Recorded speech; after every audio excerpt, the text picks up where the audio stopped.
বাচ্চাদের মধ্যে এই জ্বর আসা ব্যাপারটা কিন্তু খুবই সাধারণ। বাচ্চারা প্রায়ই নানা কারণে জ্বরে ভুগে থাকে। বাচ্চার জ্বর হঠাৎ খুব বেড়ে গেলে ঘরোয়া পদ্ধতিতে প্রাথমিক চিকিৎসা করতে পারেন আপনি নিজেই। এইসব টোটকায় শরীরের তাপমাত্রা তাড়াতাড়ি কমে যায়। তাই ঘরোয়া উপায়ে শিশুর জ্বর নিরাময়ের কিছু পদ্ধতি আপনাদের সাথে শেয়ার করছি। জ্বর হলে জলপট্টি দেওয়া সবথেকে চেনা টোটকাগুলোর মধ্যে অন্যতম।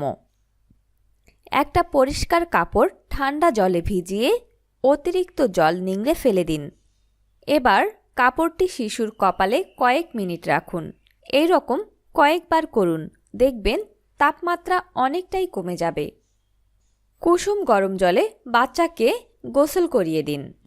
যদি গোসল না করতে চায় তাহলে ওই জলে তোয়ালে ভিজিয়ে গায়ে স্পঞ্জ করিয়ে দিন এবং মাথাটা শুধু জল দিয়েই ধুয়ে দিন।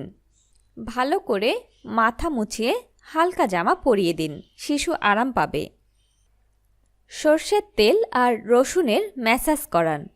সর্ষের তেল আর রসুনের মিশ্রণ শুধু জ্বর কম করে তাই না, ঘামের সাহায্যে শরীরের টক্সিন বের করে দেয়।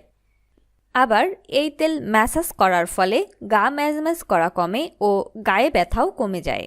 রাতে শোয়ার আগে এই মালিশ করা খুব ভালো। বাচ্চার জ্বর হলে অনেক সময় জল খেতে চায় না, কিন্তু এ সময় বাচ্চাকে জল খাওয়ানো খুবই জরুরি।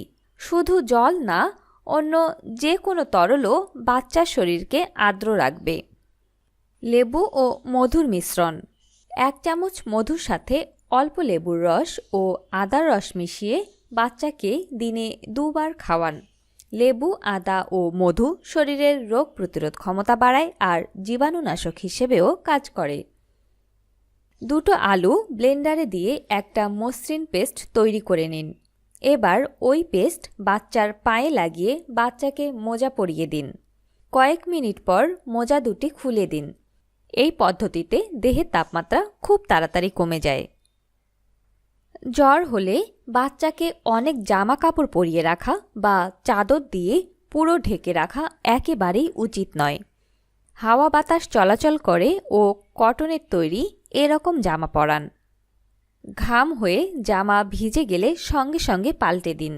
বাচ্চা যদি শীত বোধ করে তাহলে র্যাগ বা লেপ ওর গায়ে জড়িয়ে দিতে পারেন।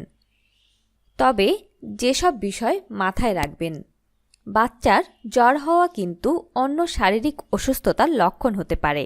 প্রাথমিকভাবে এইসব টোটকা কাজে লাগিয়ে জ্বর একটু কমে এলেই ডাক্তারের কাছে নিয়ে যান। এইসব টোটকা কোনো দীর্ঘস্থায়ী সমাধান নয় বা বাচ্চাকে পুরো সুস্থ করে তুলতে পারে না। অসুস্থতার সময় বাচ্চাকে সাময়িক আরাম দিতে পারে।